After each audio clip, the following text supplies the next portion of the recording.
నమస్తే, welcome to Ankusam news bulletin. ముందుగా headlines చూద్దాం. బహిరంగ చర్చకు నేను వస్తున్నా, సిద్ధంగా ఉంటూ నల్లమిల్లి రామకృష్ణారెడ్డి. పోలీసు వాహనాన్ని దిగ్బంధం చేసిన టీడీపీ శ్రేణులు.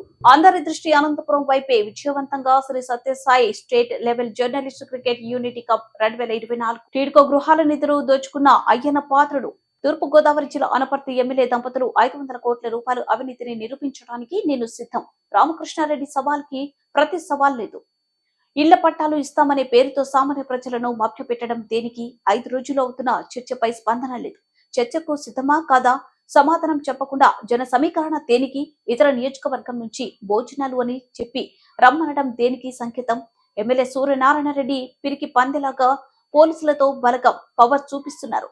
ఎట్టి పరిస్థితుల్లోని పరిణామాలు ఎదురైన స్థానిక ఎమ్మెల్యేతో చర్చకి నేను సిద్ధం అంటున్నా ఉంటాను. రామకృష్ణారెడ్డి ఆయన అవినీతిపై 5 రోజుల నుంచి చర్చ జరుగుతున్నా ఆయన మాట్లాడలేకపోవడమే ఆయన అవినీతికి నిదర్శనం. పక్క ప్రాంతాల నుంచి బ్లడ్ బ్యాచ్లను వేరే వాళ్ళని తీసుకొచ్చి మమ్మల్ని అడ్డుకోవాలని చూడడం దురదృష్టకరం. ఎట్టకెలకు నల్లమిల్లిని అరెస్ట్ చేసి కొవ్వూరు పోలీస్ స్టేషన్ కి తీసుకెళ్తున్న పోలీసులు.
మమ్మల్ని నిరోధించడానికి చూస్తున్నాడు.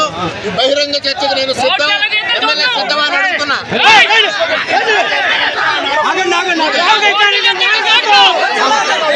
సంవత్సర కాలంగా ఇప్పటి వరకు స్పందించలే. ఇవాళ స్పందించమని అడుగుతా ఉన్నా. ఆరోపణల పైన 3 విజిలెన్స్ ఎంక్వైరీ చేశారు.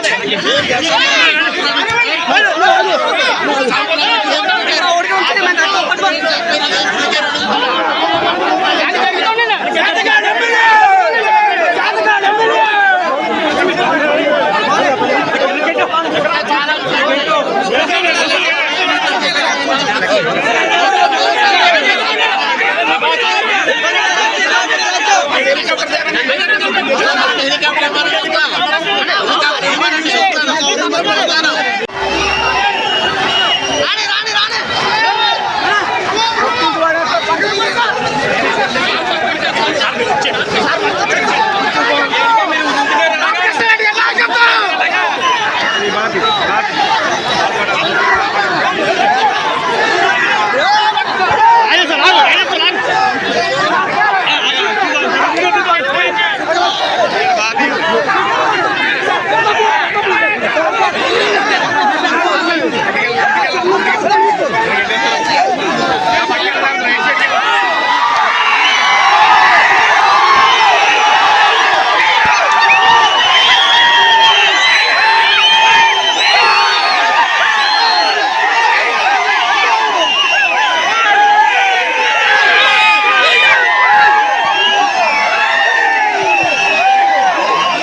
తూర్పు గోదావరి జిల్లా అనపర్తి నియోజకవర్గంలో టెన్షన్ వాతావరణం నెలకొనుంది. తెలుగుదేశం శ్రేణులు భారీ ఎత్తున తరలి రావడంతో పోలీసులు కట్టడి చేయలేకపోయారు.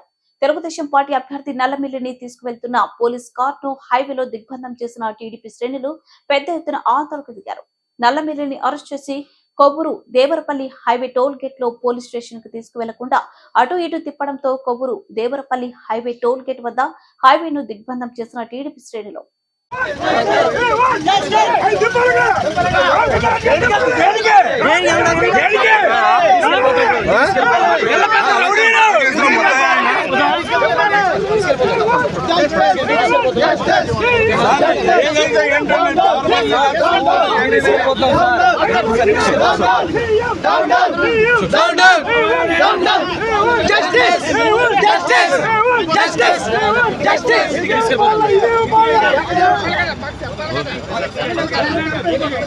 చెప్పకుండా ఎక్కడ తీసుకెళ్ళిపోతారు మా రామకృష్ణ దగ్గర నేనేం చేసేస్తే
తీసుకెళ్తా నేను నా కారులో తీసుకెళ్తా నేను తీసుకెళ్తాను అక్కర్లేదు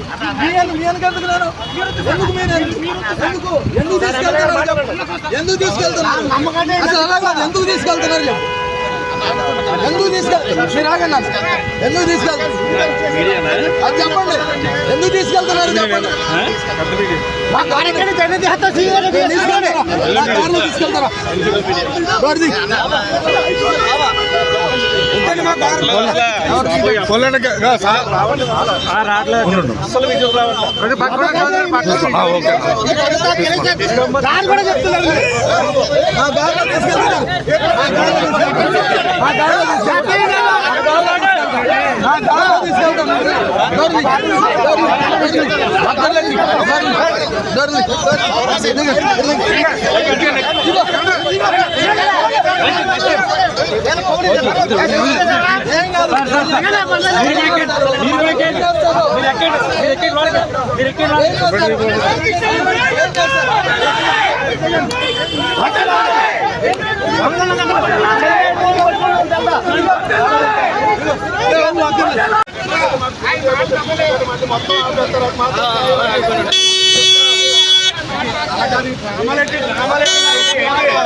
ఆగండి అసలు ఏంటి అసలు ఎక్కడ తీసుకెళ్తారా ఎందుకు మీరు మేము తీసుకెళ్ళిపోతే వదిలేండి ఇంటికి పోయాం కదా ఇంటికైతే ఇంటికి వెళ్తున్నాం ఇంటికి మీరు చెప్పండి రెడీగా మీరు చెప్పాలా మీరు ఇంటికే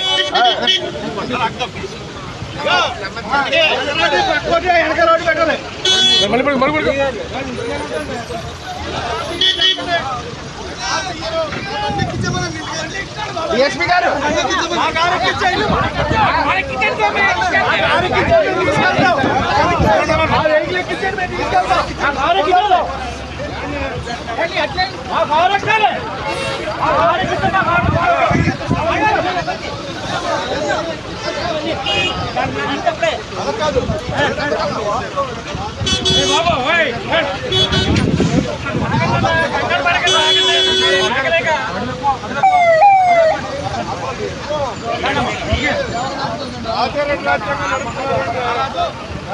రాజ్యాంగం నడుపుతున్నారు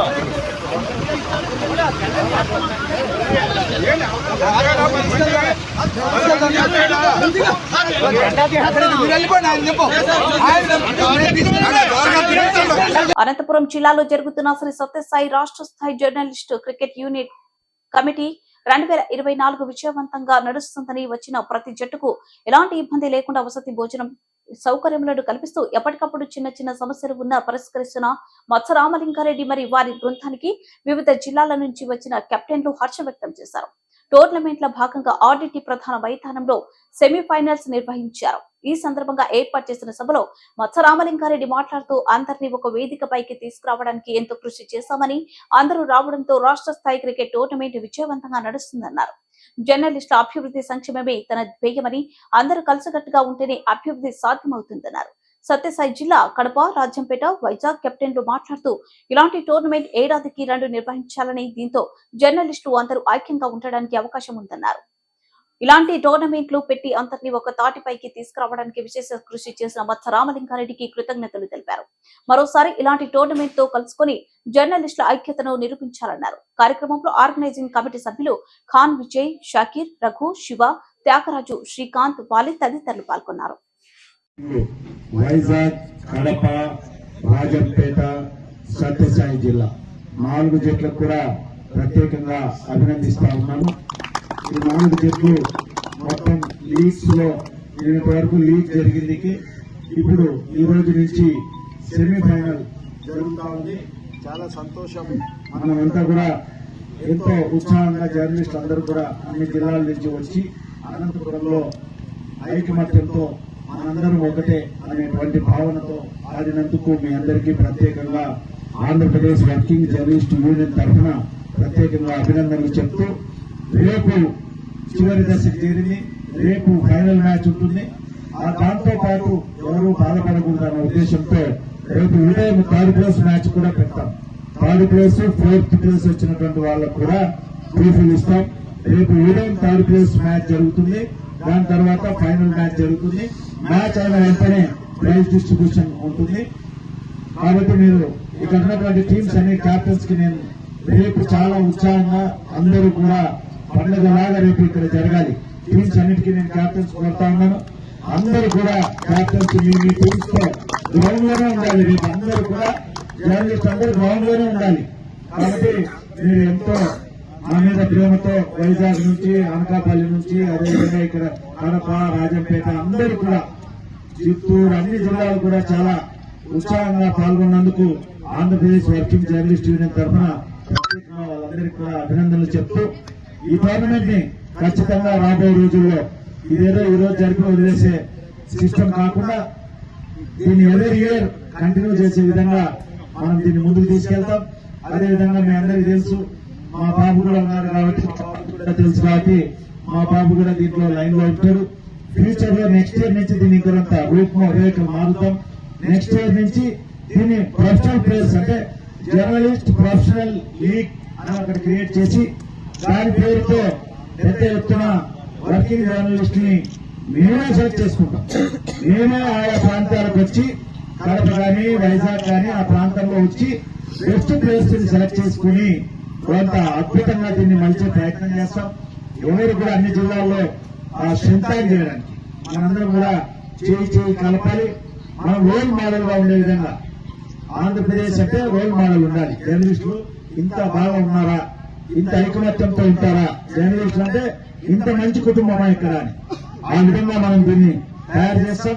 మీరందరూ కూడా సహకారం అందించాలి. మీ జిల్లాలో ఉన్నటువంటి జర్నలిస్టు మిత్రులందరికీ ఒక వేదిక మీద తీసుకొచ్చి ఇది కంటిన్యూ చేయాల్సిన బాధ్యత మీ అందరి మీద కూడా ఉంటుంది. రాష్ట్ర స్థాయి టోర్నమెంట్ అంటే మీరు అందరూ వచ్చి ఆడితే రాష్ట్ర స్థాయి టోర్నమెంట్ అయింది. మీరు రాకపోతే ఈ టోర్నమెంట్ ఏముండదు కదా. దానికి తోడు మేము ఈ రాయలసీమ స్థాయిలో కూడా ఒకటి నిర్ణయం అనుకున్నాం. రాయలసీమలో ఉన్నటువంటి వాళ్ళకు కూడా ఒక టోర్నమెంట్ ప్రత్యేకంగా తయారు చేస్తాం. రాయలసీమ వాళ్ళకి ఒక 3-4 నెలల తర్వాత రాయలసీమ వాళ్ళ కోసం ప్రత్యేకంగా టోర్నమెంట్ కూడా జర్నలిస్టులు మా ప్రాంతంలో ఉన్నటువంటి 8 జిల్లాల వాళ్ళకు కూడా ఒకటి ప్రత్యేకమైన టోర్నమెంట్ పెట్టాలని చెప్పి రాయలసీమ జర్నలిస్టు మిత్రులు కోరారు. తప్పకుండా రాయలసీమ ప్రాంతంలో ఉన్నటువంటి వాళ్ళకు కూడా ఒక సపరేట్ టోర్నమెంట్ పెట్టి ఈ రాష్ట్ర స్థాయి టోర్నమెంట్ ప్రతి సంవత్సరం జరిగే విధంగా, రాయలసీమ టోర్నమెంట్ వేరు, అదేవిధంగా రాష్ట్ర స్థాయి టోర్నమెంట్ లేదు. 2 టోర్నమెంట్స్ ని జర్నలిస్టుల కోసం ప్రతి ఏడాది జరిపే విధంగా ఆంధ్రప్రదేశ్ వర్కింగ్ జర్నలిస్ట్ యూనియన్ ఒక ప్రణాళిక తయారు చేస్తుంది. దానికి మీరందరూ కూడా సహకరించమని కోరుతూ ఈ రోజు ఆడుతున్నటువంటి 4 టీంలకు ఈరోజు మొదటి మ్యాచ్ వైజాగ్ వర్సెస్ సత్యసాయి జట్టు. వాళ్ళకి శుభాకాంక్షలు. మీరందరూ కూడా మంచిగా ఆడండి, మంచిగా ఆడి గెలుపు ఎవరు గెలిచినా మన జర్నలిస్టు గెలుస్తారు. చివరికి విజయం జర్నలిస్టుదే. కాబట్టి మీరందరూ గుర్తుపెట్టుకోవాలి. మధ్యాహ్నం రాజంపేట కడప జట్ల మధ్య జరుగుతుంది. వీళ్ళు ఓడిపోయిన నిలుచుకోవాల్సిన అవసరం లేదు. రేపు మళ్ళీ ఉదయం రేపేమంటే రేపు చిన్న చేంజ్ ఇప్పుడే చెప్తున్నాం, మీరందరూ గుర్తుపెట్టుకోవాలి. రేపు పొద్దున్న 8 గంటలకి మ్యాచ్, రేపు పొద్దున్నకి 5 ప్లేస్ మ్యాచ్ 8 గంటలకి మొదలైపోతుంది. కాబట్టి మీరు అందరూ కూడా ఇక్కడ ఉన్నటువంటి వాళ్ళు టీమ్స్ ఇక్కడే ప్రొవైడ్ చేశారు. కాబట్టి ఆర్గనైజింగ్ కమిటీ వాళ్ళందరికీ సహకరించమని, ఈ టోర్నమెంట్ ఇంత విజయవంతంగా ఇక్కడ జరపడానికి అనంతపురం జిల్లా కమిటీ మా ఖాన్ గాని, అదేవిధంగా విజయ్ గాని, షాకీర్ గాని, మా త్యాగరాజ్ గాని, వెంకటేష్ గాని అందరూ కూడా కష్టపడ్డారు. వాళ్ళందరికీ ప్రత్యేకంగా కోరుతూ సత్యసాయి జిల్లా నుంచి కూడా భాష వీళ్ళందరూ కూడా సహకారం అందించారు. వాళ్ళందరికీ కూడా ప్రత్యేకంగా రాష్ట్ర కమిటీ తరఫున ఆంధ్రప్రదేశ్ వర్కింగ్ జర్నలిస్ట్ యూనియన్ రాష్ట్ర కమిటీ తరఫున ఈ జిల్లా కమిటీని అభినందిస్తూ ఇదే స్ఫూర్తిని జిల్లా కమిటీ కంటిన్యూ చేయాలి. కొంతమంది సత్యసాయి జిల్లా మిత్రులు అడుగుతున్నారు, సత్యసాయి జిల్లాలో మా యూనియన్ పెట్టాలి అన్నా, మీరు మా జిల్లాలో కూడా పెట్టాలని తప్పకుండా ఒక నెలలో సత్యసాయి జిల్లాలో కూడా ఆంధ్రప్రదేశ్ వర్కింగ్ జర్నలిస్ట్ యూనియన్ కమిటీని ఏర్పాటు చేస్తాం. వాళ్ళకు కూడా ఇందులో భాగస్వామ్యం చేస్తాం. అందరూ కూడా భాగస్వాములు. ఇది జర్నలిస్ట్ ఉద్యమంలో ఉండొచ్చు, ఉండకపోవచ్చు, కానీ ఈ కంటిన్యూ చేయాలంటే మీరందరూ బాధ్యత తీసుకుని అందరూ జర్నలిస్ట్ ఐకమత్యంగా ఉంటూ మన స్ఫూర్తిని కంటిన్యూ చేయాలని చెప్పి మనస్ఫూర్తిగా కోరుకుంటూ కడప మిత్రులు, రాజంపేట, వైజాగ్ మిత్రులు, సత్యసాయి మిత్రులు అందరూ మీరు ఇదే స్ఫూర్తిని కంటిన్యూ చేస్తూ మీ జిల్లాలో కూడా ఆంధ్రప్రదేశ్ వర్కింగ్ జర్నలిస్ట్ యూనియన్కి సహకారం ఇస్తూ అక్కడ కూడా మన జర్నలిస్ట్ అందరినీ. అనకాపల్లి జిల్లా నర్సీపట్నం టీడ్కో గృహాల పేరుతో 10 కోట్లతో మాజీ మంత్రి అయ్యన్న పాత్రుడు ఇల్లు నిర్మించుకున్నారని నర్సీపట్నం ఎమ్మెల్యే పెట్ల ఉమాశంకర్ గౌడ్ ఆరోపించారు. శుక్రవారం నర్సీపట్నం మున్సిపాలిటీలోని టీడ్కో ఇళ్లను ఆయన పరిశీలించారు. అనంతరం ఎమ్మెల్యే విలేకరులతో మాట్లాడుతూ గత తెలుగుదేశం ప్రభుత్వ హయాంలో టీడ్కో గృహాలను పూర్తి చేయాల్సిన అయ్యన్న పాత్రుడు గాలి కొదిలేశారన్నారు. టీడ్కో గృహాల పేరుతో టీడీపీ చేసిన దొంగ అయ్యన్న పాత్రుడు అని విమర్శించారు. అందరికీ నమస్కారం అండి. ఈరోజు నర్సీపట్నం మున్సిపాలిటీలో ఉన్న మరి టిడ్కో గృహాల గురించి మరి ఇక్కడ రావడం జరిగింది. పార్టీ నాయకులు కానీ కౌన్సిలర్లు అందరూ కూడా ఇక్కడ రావడం జరిగింది. చైర్మన్ గారు, వైస్ చైర్మన్ అందరూ కూడా. అయితే ముఖ్యంగా ఈ టిడ్కో గృహాల విషయంలో మొన్న అయ్యన్న పాత్రుడు చాలా విమర్శలు చేశాడు. టిడ్కో విషయంలో కానీ, దోపిడీల గురించి కానీ, దొంగల గురించి కానీ ఏదో ఒక రాజకీయంగా లబ్ధికి చేకూర్చాలనే ఉద్దేశం మీద, మా మీద బురదలనే ఉద్దేశం మీద మొన్ననే చూసాం మేము అందరం కూడా. అయితే ఒకటి మీ ద్వారా తెలియపరచాలి. ఎందుకంటే మీ ద్వారా ఈ టిడ్కో గృహాలు ఎవరైతే తీసుకున్నారో వాళ్ళకి కూడా తెలియాలి, ఈ నియోజక ప్రజలందరూ కూడా తెలియాలి. అసలు అయ్యన్న పాత్రుడు ఈ టిడ్కో గృహాల పేరుతో దోపిడీ చేసిన దొంగ అయిన. ఎందుకంటానంటే ఒక్కసారి మీ అందరికీ తెలియపరిచింది ఏంటంటే ఈ టిడ్కో సంబంధించి గృహాలకి టెండర్ ఎప్పుడైందంటే 17/1/2018లో అయింది. అంటే జనవరి 2018 అయితే ఆ కాంట్రాక్టర్ అగ్రిమెంట్ ఫిబ్రవరి 2018లో చేసుకున్నాడు. లాస్ట్ డేట్ ఎప్పుడండి 15 నెలల్లో కంప్లీట్ చేయాలి. ఇవన్నీ కూడా 15 నెలలు అంటే 2019 5వ నెలలో అంటే మే నెలలో మొత్తం గృహాలన్నీ కంప్లీట్ చేయాలి. ఎందుకు చేయలేకపోయారు సార్ 15 నెలల్లో? ఒకటి 2019 నాటికి కంప్లీట్ చేయాల్సిన ఇవన్నీ కూడా అంటే 300 చదరపు గజాలు 384 కంప్లీట్ చేయాలి. ఇప్పుడు 2019 నాటికి. కానీ 384 కూడా ఒకటే కూడా కట్టలేదు. అలాగే 365 చదరపు గజాలకు సంబంధించి 336 ఫ్లాట్లు 336 ఫ్లాట్లో ఒక 180 మటుకే స్లాబ్లు వేశారు. లోపల ఇంటీరియర్ కానీ కిటికీలు కానీ ఏమీ చేయలేదు. అలాగే 430 చదరపు గజాలకు సంబంధించి 1104 ఉంటే కేవలం 750కి స్లాబ్ వేశారు. మిగతా 354కి చేయలేదు. అంటే ఇవన్నీ కూడా ఓన్లీ స్లాబ్ వేశారు కానీ ఇంటీరియర్ కానీ కిటికీలు కానీ టాయిలెట్స్ కానీ ఎలక్ట్రిఫికేషన్ కానీ కిచెన్ కానీ ఏమీ చేయలేదు. అంటే యాక్చువల్గా 2019 నాటికే మొత్తం కంప్లీట్ కావాలి. కంప్లీట్ కాకపోవడానికి కారణం ఏంటంటే కేవలం మరి అయ్యన్న పాత్రుడు మంత్రిగా ఉండి ఈ టిడ్కో దృష్టి పక్కన పెట్టి వాళ్ళ ఇంటి మీద దృష్టి పెట్టాడు. ఒక 10 కోట్ల రూపాయలతో ఈ కాంట్రాక్ట్ చేత బలవంతంగా బెదిరించి అక్కడ 10 కోట్లతో ఇల్లు కట్టాడు తప్ప ఈ టిడ్కో గృహాల మీద శ్రద్ధ చూపలేదన్న సంగతి మరి మీ ద్వారా టిడ్కో గృహాలందరికీ కూడా మరి ఈ సందర్భంగా తెలియపరుస్తున్నాను. అంటే దీని కారణం ఏంటంటే సుమారుగా ఎంతో కష్టపడి పాపం వీళ్ళందరూ కూడా ఇక్కడ ఉన్న వాళ్ళందరూ కూడా 25,000, 50,000, ₹1,00,000 అప్పులు చేసి కట్టి మరి ఈ రోజు వాళ్ళందరినీ కూడా వీధిన రోడ్డు మీద పడ్డారనే దానికి కారణం అయ్యన్న పాత్రుడు తాలూకు దోపిడీ వల్ల. ఆయన ఏదైతే ఆ ఇల్లు సొంత ఇల్లు 10 కోట్లు ఖర్చు పెట్టాడో ఆ డబ్బంతా కూడా డైవర్ట్ అవ్వడం వల్ల ఇవన్నీ కూడా కాంట్రాక్ట్ చేయలేని పరిస్థితి. అందువల్ల మీ ద్వారా ఈ ప్రజలందరూ కూడా తెలియాలని చెప్పి ఈ సందర్భం తెలుసు. అంటే ఈ విధంగా టిడ్కో గృహాల పేరుతో అయ్యన్న పాత్రుడు 10 కోట్ల రూపాయలతో ఇల్లు కట్టుకున్న సంగతి మీ ద్వారా తెలియపరచడం జరుగుతుంది. ఇంకా మాట్లాడతాడు అయ్యన్న పాత్రుడు. ఈరోజు చూస్తే మేము గౌరవ ముఖ్యమంత్రి వైఎస్ జగన్మోహన్ గారు వెంకటేశ్వర టెంపుల్ నుంచి కొత్త వీధి మీదుగా పెదబొడ్డేపల్లికి రోడ్ వేసాం. 6 కోట్ల రూపాయలతో బ్రహ్మాండమైన రోడ్ వేసాం. ఈరోజు ప్రజలందరూ కూడా చాలా బ్రహ్మాండంగా ఉంది, ఎప్పటి నుంచో అనుకుంటున్నారు. చాలా మంది కొబ్బరికాయలు కొట్టారు, ఎవరు చేయలేదంటే మేము కొబ్బరికాయ కూడా కొట్టకుండా స్టార్ట్ చేసి ఈరోజు కంప్లీట్ చేసి బ్రహ్మాండంగా అక్కడ ట్యాంక్ బండ్ లాగా సూపర్ గా బ్రహ్మాండంగా అక్కడ ఉంది. బ్రహ్మాండంగా అందరూ కూడా ఆదరిస్తున్నారు మమ్మల్ని అందరూ. దాన్ని తట్టుకోలేకపోతున్నాడు ఈ అయ్యింది పాత్రుడు.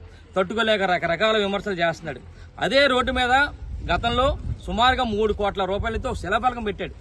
ఏమైంది అయ్యేది? మరి 3 కోట్ల రూపాయలతో శిలాఫలకం పెట్టావు, రోడ్డు ఎక్కడేసావు నాకు అర్థం కావట్లేదు. అంటే శిలాఫలకం పెట్టి 3 కోట్ల రూపాయలు దోచేసావు. అయ్యింది పాత్రుడు దోచేసింది ఏంటంటే 3 కోట్ల రూపాయలు స్టార్టింగ్ లోనే శిలాఫలకం పెట్టి 3 కోట్లు దోచేశాడు. అలాగే ఇంకోటి ఏంటంటే ఇక్కడ పెద్ద చెరువు దగ్గర ట్యాంక్ బండ్ అంటాడు, అది కూడా సుమారుగా 6 కోట్ల రూపాయలట. అది కూడా ఒక శిలాఫలకం పెట్టాడు, 6 కోట్ల రూపాయలు ఏమైందో తెలియదు దోస్తాడు. అది కూడా అక్కడ అంటాడు దేశ నాయకుల విగ్రహాలంట, ఆఫ్రికన్ ఎలిఫెంట్ అంటే ఇవన్నీ కూడా బుక్ చేసాం మేము, ఇంకా రాలేదంటాడు. అంటే ఇప్పుడు 2019లో బుక్ చేస్తే ఇంకా రాలేదట. పాపం రోజు కూడా వాళ్ళ అబ్బాయి పెద్ద అబ్బాయి మన ఇక్కడ మన పార్సల్ ఆఫీస్ ఉంటుంది, ఏంటిది పోస్ట్ ఆఫీస్, రోజు ఉదయం పోస్ట్ ఆఫీస్కి వెళ్తున్నాడంట. వాళ్ళు బుక్ చేసిన ఏంటిది ఆఫ్రికన్ ఎలిఫెంట్ గా వస్తుందా, దేశ నాయక విగ్రహాలు అని చెప్పేసి రోజు చూస్తున్నాడు, రావట్లేదు. 10 సంవత్సరాలు సరే రావట్లేదు. అంటే ఇదంతా ఏంటంటే గ్రాఫిక్స్ దేశ నాయకుల విగ్రహాలు, ఆఫ్రికన్ ఎలిఫెంట్ ఎన్ని గ్రాఫిక్స్ చూపించి 6 కోట్ల రూపాయలు కూడా అయ్యింది పాత్రుడు మళ్ళీ జైల్లో వేసుకున్నాడు. ఇది ఒక ట్రిక్. అంటే ట్యాంక్ బండ్ అంటే ఎలా ఉండాలంటే మేము గట్టాం చూడండి, మరికొద్ది రోజుల్లో బ్రహ్మాండంగా ట్యాంక్ బండ్ అది వైఎస్ఆర్ ట్యాంక్ బండ్ గా మేము నామకరణం చేస్తాం. రేపు రాబోయే రోజుల్లో అది బ్రహ్మాండంగా రూపుదిద్దుతాం. 2-3 నెలల్లో బ్రహ్మాండంగా అవుతుంది. మన ప్రజల తాలూకా సౌకర్యాలన్నీ కూడా అక్కడ ఉండే విధంగా చేస్తామని చెప్పి మరి మీ ద్వారా తెలియపరుస్తున్నాను. అలాగే మినీ ఇండోర్ స్టేడియం చెప్పి అదే ప్రాంతంలో 2 కోట్ల రూపాయలు. Short break. Welcome back.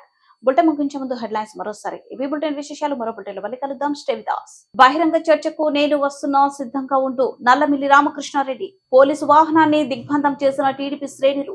అందరి దృష్టి అనంతపురం వైపే. విజయవంతంగా Sri Sathya Sai state level journalist cricket unity cup 2024 TIDCO గృహాల నిధులు దోచుకున్న అయ్యన్న పాత్రుడు